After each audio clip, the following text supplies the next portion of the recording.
I could sit down here for hours. In fact, I do.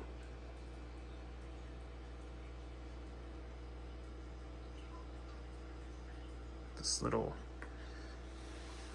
azul peacock bass is becoming quite the little beast. Speaking of beasts, look at this tiger largemouth bass.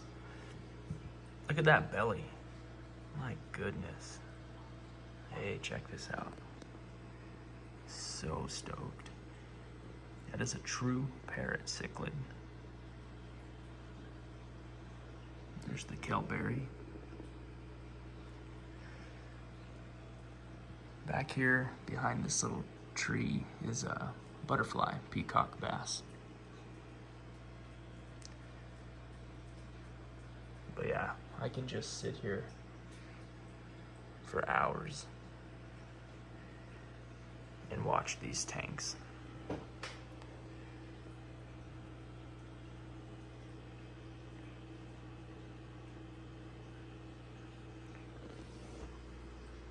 The big guy over there.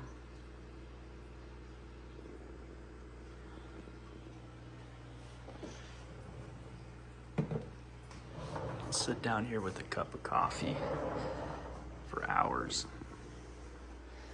Just simply enjoy the fish.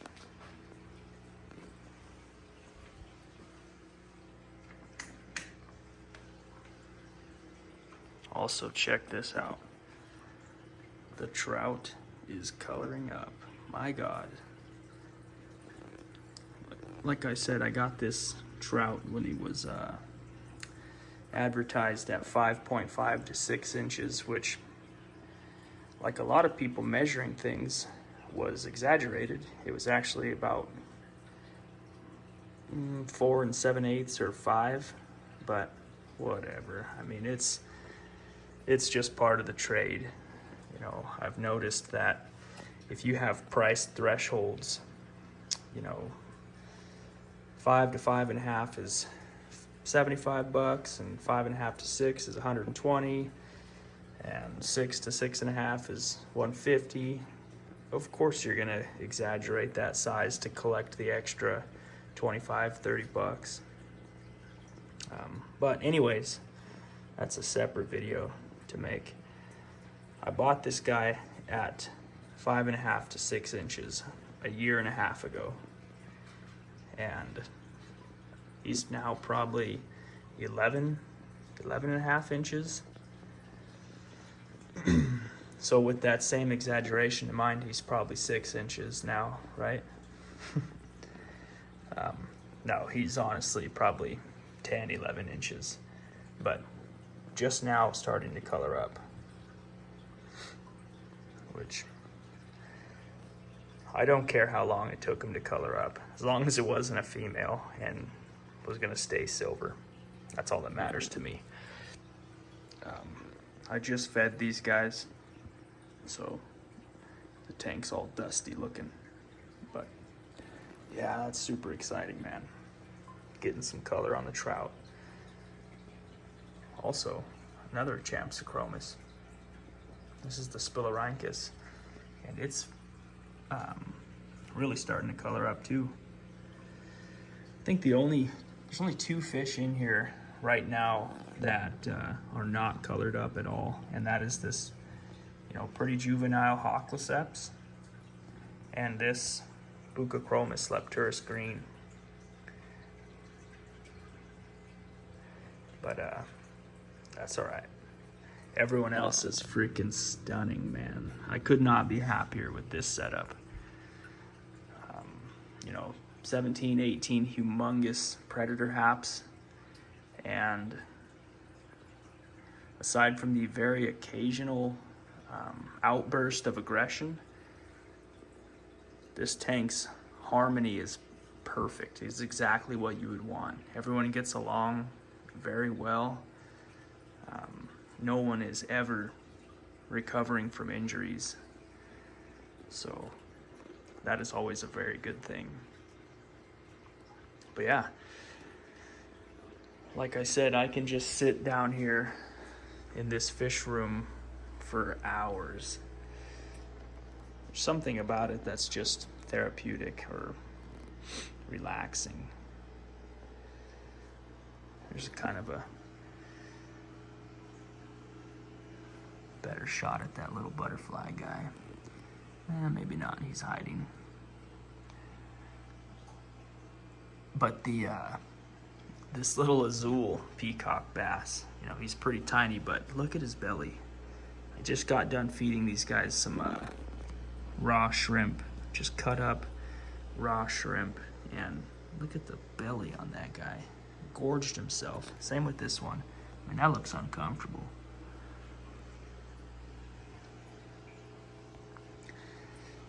But this little azul peacock bass, he's got a bone to pick with this, here he is, with this little butterfly peacock bass. He really does not like him. But this butterfly is bigger, so the azul can't really do much about it. He just don't like him. You know, if there's got to be a pecking order, he probably thinks, well, I ain't gonna be dead last, so that's your spot, buddy. But look at that fish. That is a cool looking fish. He's kind of scrawny right now, though. There you go. See that? On command, almost. Do your thing, bud. When he gets all fired up like that, his colors really come out. He's a beautiful fish. Look at that guy. Gorgeous.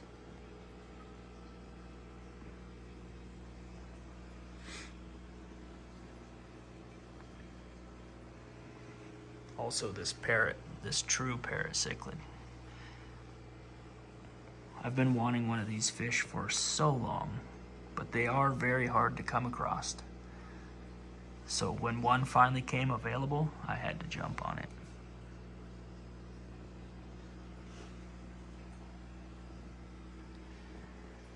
What's up, buddy? I just love how this azul is like fearless. He's never skittish. Never hides. He's just always out and about. There's a bunch of shrimp down there for the fish to nibble on. Mr. Sailfin Pleco's gonna get it if they don't.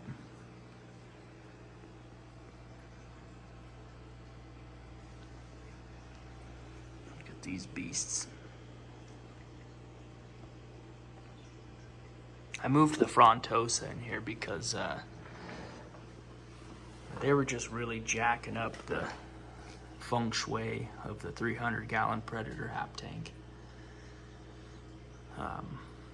Not the biggest fan of Frontosa, to be quite honest.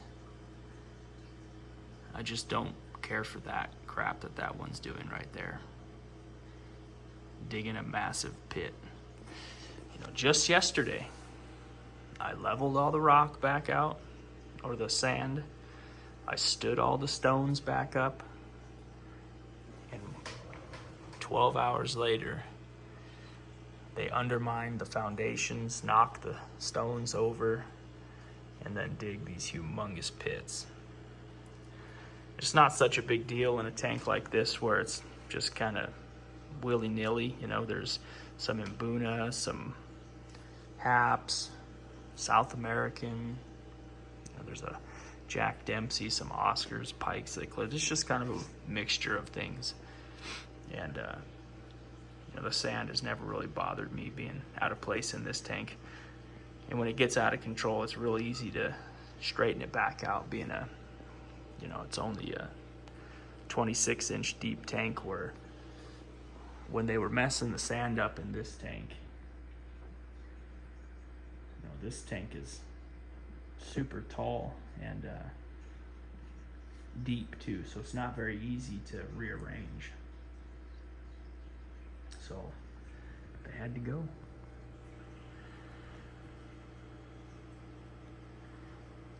Hey boys.